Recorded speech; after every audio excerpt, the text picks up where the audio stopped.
क्या तुम ये समझते हो कि पवित्र शास्त्र व्यर्थ कहता है? पवित्र शास्त्र व्यर्थ कहता है? क्या तुम समझते हो कि सिमसोन भाई तुम भी निकालो, हाँ सब पढ़ो जल्दी खड़े हो। क्या तुम ये समझते हो कि पवित्र शास्त्र व्यर्थ कहता है? सुधार की पुस्तक है, जो ईमान बदलने की पुस्तक है, वो बेकार है, व्यर्थ है। आगे बढ़ो। जिस आत्मा को उसने हमारे भीतर बसाया है। हाँ ताली बजा सकते। जिस आत्मा को उसने हमारे भीतर बसाया है। वो ये भी तो लिख सकता था, क्या तुम व्यर्थ समझते हो कि जिसे तुमने पवित्र आत्मा बनाया? ऐसे भी तो लिख सकता था वो, लेकिन तुम व्यर्थ समझते हो जिस पवित्र आत्मा को तुम्हारे भीतर समाया है। हाँ, क्या वे ऐसी लालसा करता है? अरे भैया बैठ जाइए, मैं इतना ही पद पढ़वाना था कि तुम्हारे भीतर समाया। मेरी अपनी माँ की मिसाल दे रहा हूँ। ये पढ़ी लिखी नहीं है पूरे तरीके, तो मेरी ड्यूटी नहीं है सिखाने की। इसने मुझे पैदा किया है, परेशानियों में, तंगियों में पाला पोसा, बड़ा करा, पढ़ाया। अब ये कहीं इसे कोई मिल जाए, अम्मा तुम पवित्र आत्मा हो, तो मेरा भी तो फर्ज है, जब उसने मुझे बड़ा करा तो उसके साथ जीवन लगाने के मेरी माँ भटक ना जाए। इसमें अनपढ़ और पढ़ा लिखा क्या लाया भाई? यार हम तो पढ़े हुए नहीं है, तो मेरी जिम्मेदारी तो है। आज मैं अपनी माँ को जब सिखा रहा हूँ तो वो उससे सीखना चाहिए। मेरा बेटा क्या पढ़ा रहा है आज मुझे?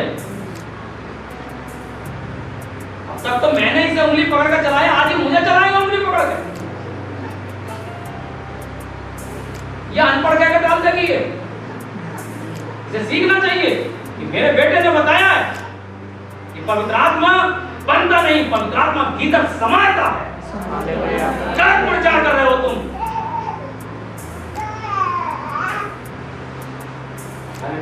हालेलुया।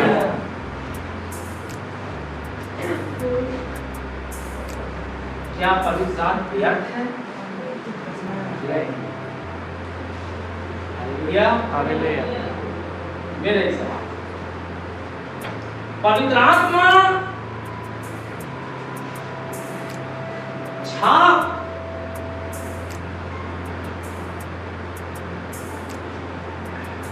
और पवित्र आत्मा दान, पवित्र आत्मा बयाना है। Hallelujah, hallelujah. पवित्र आत्मा बयाना।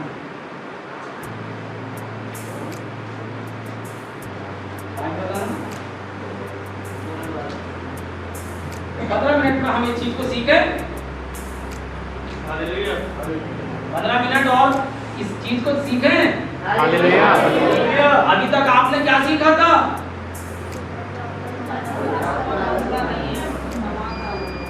अब आपके पास ये पढ़े लिखे कितने लोग हैं यहाँ? ये डायरी होनी चाहिए, कलम होना चाहिए या नहीं? आपके पास बैग होना चाहिए या नहीं? जब सोना चांदी खरीदने जाते हो तो बड़ा अच्छा बैग लेके जाते हो। आपके पास डायरी पेन होना चाहिए, लिखा होना चाहिए कि यार पवित्र आत्मा, हमारे पास्टर ने ये बताया था पवित्र आत्मा भीतर समाता है, और इसी जगह लिखा, देखो इसी जगह लिखा। अब मैं आपको सिखाने जा रहा हूँ पवित्र आत्मा दान और ज्ञान है। 15 मिनट में जल्दी देखिए, आपको मिलेगा इफिसियों की पुस्तक 1 अध्याय का 13। क्या सिखाने जा रहा हूँ? पवित्र आत्मा दान, ज्ञान, छाप।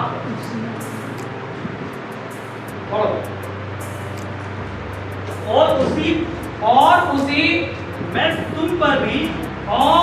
में तुम पर भी जब तुमने सत्य का वचन सुना, जब तुमने सत्य का वचन सुना, जो तुम्हें उद्धार का सुसमाचार है, जो उद्धार का सुसमाचार है, और तुम्हारा जीवन बदल गया, सब कुछ बदल गया, तो परमेश्वर ने भी कोई कसर नहीं छोड़ी। क्या?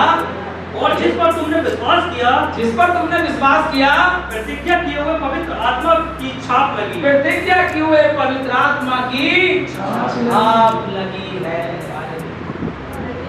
एक लेटर अधिकारी के पास जाता है, और जब लेटर अधिकारी के पास जाता है तो अधिकारी उसे पढ़ता है।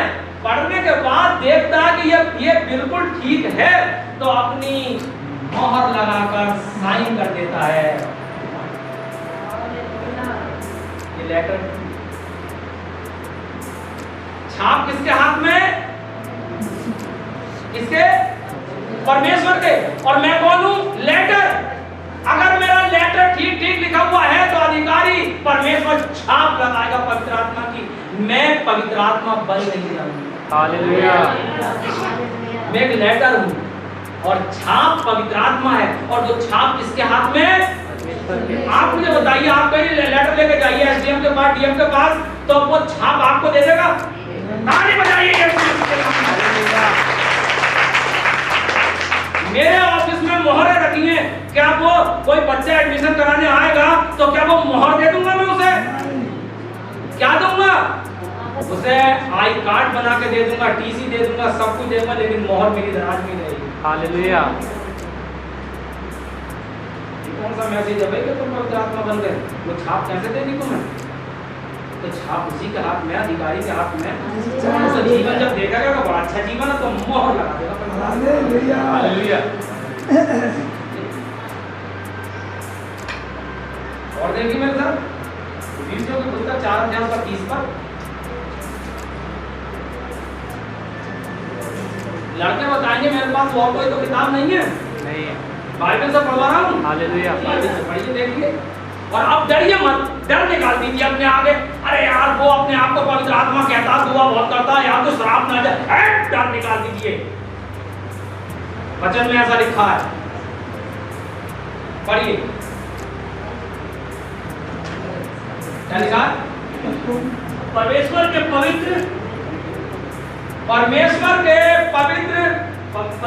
पवित्र आत्मा को शोकित मत करो। परमेश्वर के पवित्र आत्मा को शोकित मत करो, जिससे तुम पर छुटकारे के दिन के लिए छाप दी गई। छुटकारे के दिन के लिए छाप दी गई है। वो प्रमाणों से मैंने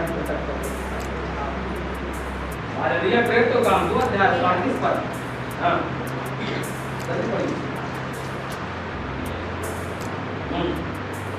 पतरस ने उनसे कहा, मन फिराओ और तुम में से हर एक अपने अपने पापों की क्षमा के लिए यीशु मसीह के नाम से बपतिस्मा लो, तो तुम पवित्र आत्मा बन जाओगे, तो तुम पवित्र आत्मा का दान पाओगे। हालेलुया।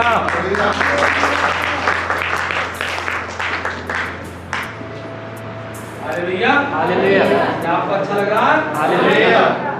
जब मनुष्य स्वयं पवित्र आत्मा का दान बन गया तो सोचो पवित्र आत्मा का दान कौन प्राप्त करेगा? ध्यान से सोचो, दिमाग लगाओ, थोड़ा रीजनिंग लगाओ, मैं समाप्त करने पर। जब मनुष्य पवित्र आत्मा का दान बन गया, यानी पवित्र आत्मा बन गया, तो पवित्र आत्मा तो जब दान है, तो दान किसे मिलेगा? नहीं आई समझ में? मैं मान लीजिए मैं बर्थडे में गया निखिल के, और निखिल के बर्थडे में मैं गिफ्ट लेकर गया, एक दान लेकर गया है, समझ रहे हैं? और उस दान को मैं कहूं कि यही निखिल है, ये निखिल है, तो मैं वो दान अब मैं किसे दूंगा?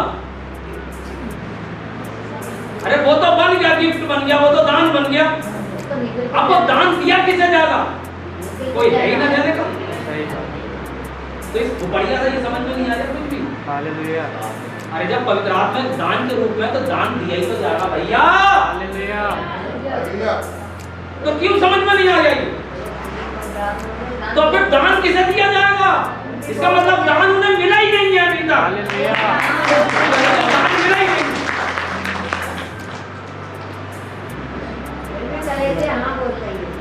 हालेलुया। हालेलुया। अच्छा लगा? हालेलुया। दूसरा कुरिन्थियों 1:22 पद क्या कहता?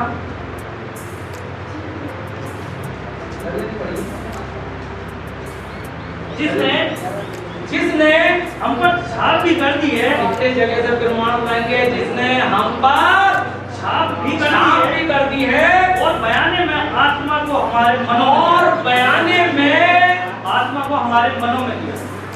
काय में दिया है? मनों में दिया है। फिर भी देखिए मनों में दिया है और क्या बयाने के रूप में दिया है। अब मुझे बताइए कि बयाना मारा जाता है या नहीं? मारा जाता है। अब हम यहाँ बयाना कब मारा जाएगा? मकबूल भाई बताइए, बयाना कब मारा जाता है?